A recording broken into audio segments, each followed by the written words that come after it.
Hello hi सलाम नमस्ते। मैं आया हूँ शिवनगर चौक पे पान की दुकान में, और राजनीति का गहरा नाता है पान और चाय की दुकान से। तो इसीलिए मैं आया हूँ क्योंकि बिहार का बच्चा बच्चा राजनीति में लीन है, और ज़्यादातर जो राजनीतिक चर्चा होती है वो चाय या पान की दुकान पे। तो सबसे पहले भाई साहब आप ये बताएं कि आपका नाम क्या है। जी, मेरा नाम हुआ अनिल कुमार झा और मैं यही शिवनगर गांव का रहने वाला हूं और अपना रोजगार यही पान का दुकान है। तो अनिल कुमार झा साहब, आप हमें ये बताइए कि क्या लगता है बिहार का समीकरण अभी क्या बन रहा है, कौन जीतेगा, लालू या नीतीश? देखिए, लालू या नीतीश ये तो वक्त की बात है।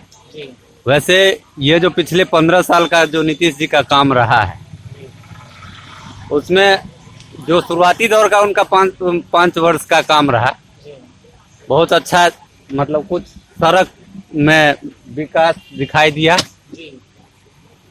और ये अभी का जो 5 वर्ष का काम है ये बिल्कुल, और सही मायने में यदि देखा जाए बिहार को यदि सबसे ज्यादा जरूरत है शिक्षा और रोजगार और स्वास्थ्य, ये इनके कार्यकाल में बिल्कुल खत्म कर दिया गया है। अब मैं बताऊं कि पान का दुकान कर रहा हूं, मेरे 2 बच्चे हैं, मैं पान के दुकान से अपना जीविका चला पाऊं या बच्चे को किसी अच्छे संस्थान में तो पढ़ा नहीं सकता, किसी निजी संस्थान में पढ़ा नहीं सकता हूं, तो मैं तो सरकारी स्कूल में ही अपने बच्चे को पढ़ाऊंगा। और सरकारी स्कूल का जो सिस्टम अभी इनके राज्य में, नीतीश जी के राज्य में जो हो गया है, आए दिन मास्टर साहब लोगों का जो उचित वेतनमान होना चाहिए, अब क्या है, कैसे है, किस आधार पर उन लोगों का नियोजन ये किए, आए दिन वो लोग हड़ताल पर ही रहते हैं। हम अपने बच्चे को, आप देख सकते हैं कि चौक पर बहुत सारे टेम्पो वाला मिल जाएगा आपको, पान दुकान वाला मिल जाएगा, चाय दुकान वाला मिल जाएगा, ये अपना जीविका चला लेते हैं, यही बहुत हो गया। अपने बच्चे को, हाँ, इच्छा तो सबको रहता है, एक शौक सबको रहता है कि मेरा बच्चा कोई अच्छा पढ़े, लेकिन इनके राज्य में बिल्कुल शिक्षा का स्तर खत्म हो गया, शैक्षणिक गुणवत्ता पर। और रही बात यहाँ के स्थानीय प्रतिनिधि जो हमारे बेनीपट्टी विधानसभा पड़ता है, मधुबनी लोकसभा क्षेत्र में पड़ता है, यहाँ के स्थानीय प्रतिनिधि बिल्कुल शिक्षा और स्वास्थ्य पर बोलना ही नहीं चाहेंगे। जब भी कोई मीडिया वाले इनके आगे जाए या कोई पूछे तो ये आ जाएंगे सड़क पुल पुलिया, जबकि उनमें भी ये लोग 0% है। आज सड़क पुल पुलिया यदि मैं कहूँ तो पंचायत के प्रतिनिधि बना लेते हैं, गली नली ये सब तो वो भी बना लेते हैं। और जब भी उनसे बात करो तो हाँ मैंने फलाना सड़क बनवा दिया, मैं ये कर दिया, लेकिन ये आज तक मैंने इन लोगों से नहीं सुना कि मैं फलाने राजकीय मध्य विद्यालय फलाना जगह गया, राजकीय उच्च विद्यालय फलाना जगह गया। हाँ, वहीं पर फिर मैं ये देखूंगा किसी का निजी संस्थान है, पैसे वाले का निजी संस्थान है, वहां पर सांसद महोदय आए, उसका सेलिब्रेट हो रहा है, मतलब वर्षगांठ है, तो वहां पर सांसद महोदय हैं, वो बच्चे अच्छे अच्छे कपड़े पहन करके हैं, टाई कोट लगा करके, उसका प्रिंसिपल सारा। बताइए, क्या हम लोगों का इच्छा नहीं है कि हम लोगों का भी बच्चा जो है तो अच्छे कपड़ा पहन करके जाए? आज हमारे स्थानीय प्रतिनिधि वहां पर बैठे हुए हैं, कुछ उसके शैक्षणिक गुणवत्ता के बारे में पूछा जाए। इस मामले में राज्य सरकार और राज्य सरकार के किसी भी प्रतिनिधि को आज तक मैंने नहीं सुना कि मैं अपने क्षेत्र के फलाने विद्यालय में गया और विजिट किया और मैं देखा कि वहां के बच्चों में इतना शैक्षणिक विकास हुआ है। स्वास्थ्य के मामला में मैं बता दूं, बेनीपट्टी पीएससी में जितना डॉक्टर होना चाहिए वो डॉक्टर नहीं है, बिल्कुल खत्म। आप कह रहे हैं कि अभी आयुष्मान भारत कार्ड चलाया गया, बताए यहाँ के सरकार क्या आयुष्मान भारत के दरभंगा मधुबनी में कहाँ पर इलाज होता है? मैं अपना हाल बता रहा हूँ, ये पिछले 2 महीना पहले एक मामूली पथरी का इलाज करवाया हूँ, पथरी निकलवाया हूँ दरभंगा जा करके, जिसमें 60,000 रुपया लगा। आप बता सकते हैं कि इस पान के दुकान से मैं 60,000 रुपया कैसे निकाला होगा? और मेरे पास आयुष्मान भारत का कार्ड है। मैं पूरे मधुबनी का चक्कर लगाया, मधुबनी में एक क्रिप्स करके एक हॉस्पिटल है जहाँ पर आयुष्मान भारत का इलाज होता है, वहाँ पर मैं गया तो एक सर्जन थी डॉक्टर इंदु कुमारी, वो बोले को हो आपका जो केस है वो यहाँ पर नहीं हो सकता, नहीं तो आपका हो जाता। मैं बोला फिर मैडम, तो नहीं, आपको उत्तर बिहार में है ही नहीं आप, अब बताइए।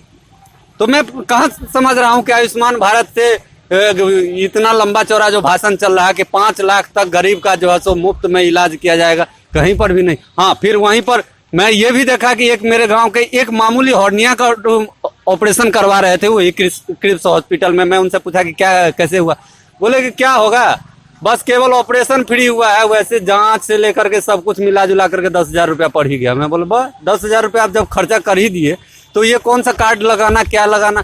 तो शिक्षा स्वास्थ्य के मामले में बिल्कुल बर्बाद कर दिए। और इस पर हमारे स्थानीय प्रतिनिधि जो भी हैं, वो चाहे विधानसभा में प्रतिनिधित्व कर रहे हो या लोकसभा में प्रतिनिधित्व कर रहे हो, कोई बोलने के लिए तैयार नहीं है। आज यदि उनके किसी कार्यकर्ता से पूछूं कि क्या बात है, मतलब हाँ, मैं आपको बता रहा हूं कि मेरे गांव में 2012 में एक एडिशनल पीएससी का जो है उद्घाटन खुद मुख्यमंत्री नीतीश कुमार जी किए।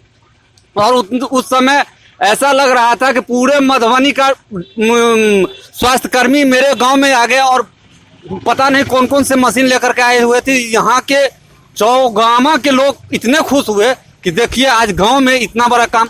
और जैसे ही नीतीश कुमार गए, वो सारे स्वास्थ्य कर्मी चला गया, वो सारे मशीन उठ करके चला गया, फिर वैसे के वैसे पड़ा रहा।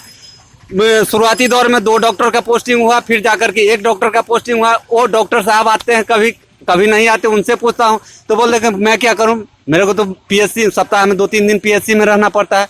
पीएससी के प्रभारी से पूछूं तो बोला कि मेरे को तो पीएससी चलाने के लिए डॉक्टर नहीं है, मैं एपीएससी में कहाँ से बोलूं।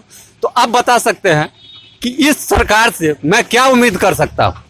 बस इतना ही कि आप मलाई मारते रहो और गरीब अपना अपना जो है सो, हाँ किसी तरह तुम वो क्या अभी फ्री का अनाज हम लोगों को दे रहे हैं। मैं मानता हूँ कि फ्री का अनाज मिल रहा है।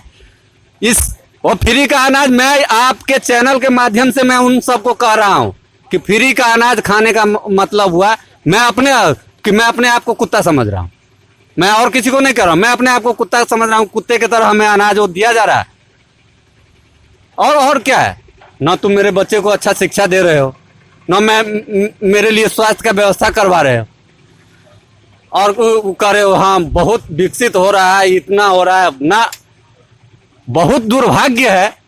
और पता नहीं कौन पिछले जन्म में मैंने कौन सा पाप किया जो इस बिहार में पैदा लिया कि बिहार में जो भी आए बस ख्वाबी पुलिंदा बिहार में ये कर देंगे वो कर देंगे। तो ये मैं मानता हूँ बिहार के एक एक जगह बहुत प्रतिभावान आदमी भी हैं यहाँ पर। यहाँ के धरती भी ऊर्जावान है, लेकिन इसका जो एक रखरखाव प्रशासनिक ये होना चाहिए, ये बिल्कुल नहीं है। जब भी कोई किसी मामला में शिकायत करूँ, यहाँ पर किसान आप देखेंगे बेनीपट्टी के किसान क्या उसके लिए क्या व्यवस्था है। मैं देखता हूँ कि सिंचाई का कोई व्यवस्था नहीं है। हमारे गांव में स्टेट बोर्डिंग बाबा जवाने का स्टेट बोर्डिंग है, स्टेट बोर्डिंग में ऑपरेटर नहीं है। और पिछले साल भी, अब बताइए जब आप समझ रहे हैं कि स्टेट बोर्डिंग पर आपका कर्मी नहीं है, उसको चलाएगा कौन, तो पिछले साल ये 5 लाख रुपया उसका रिपेयर करने के लिए क्यों दिया गया।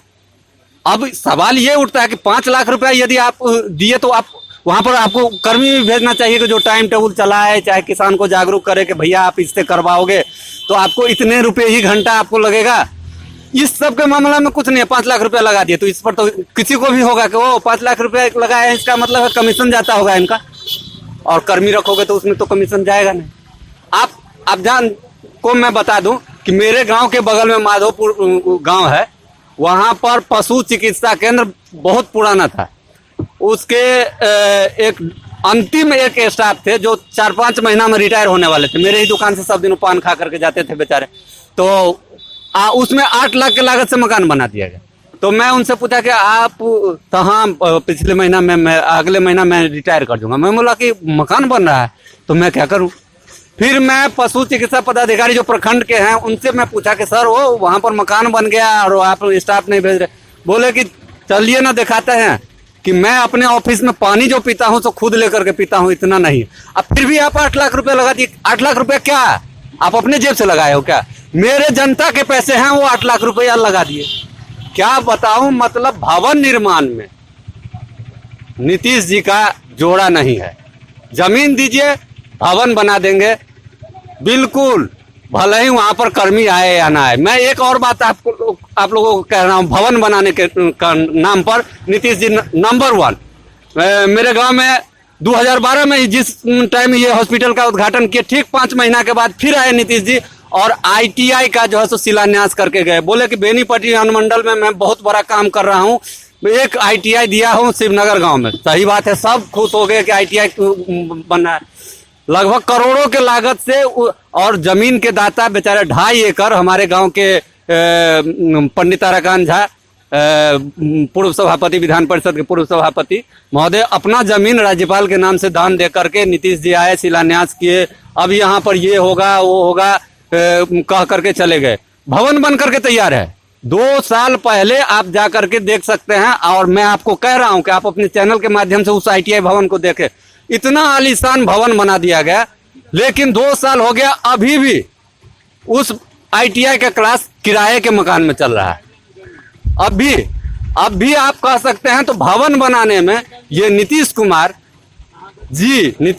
जी के कार्यकाल में नंबर 1। आप जमीन दो, भवन बना करके तैयार, वहां पर कर्मचारी नहीं आएंगे, वहां पर कर्मी नहीं आएंगे कि जिस विभाग के लिए वो काम हो सके, बिल्कुल नहीं। भवन तो बड़े बड़े, उस पर लिखा जाएगा बिहार सरकार, वो बड़े बड़े, लेकिन ऐसा कुछ नहीं है। दुर्भाग्य है इस बिहार में रहना। आपने देखा बिहार के युवाओं का दर्द।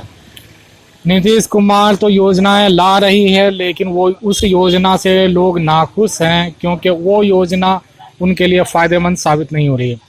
भाई साहब की विचारों में दम आपको लगता है तो शेयर रुकना नहीं चाहिए, सरकार के कान तक आवाज़ जानी चाहिए, और तभी जाएगा जब शेयर होगा। आप शेयर करें, ज़्यादा से ज़्यादा शेयर करें। Thank you.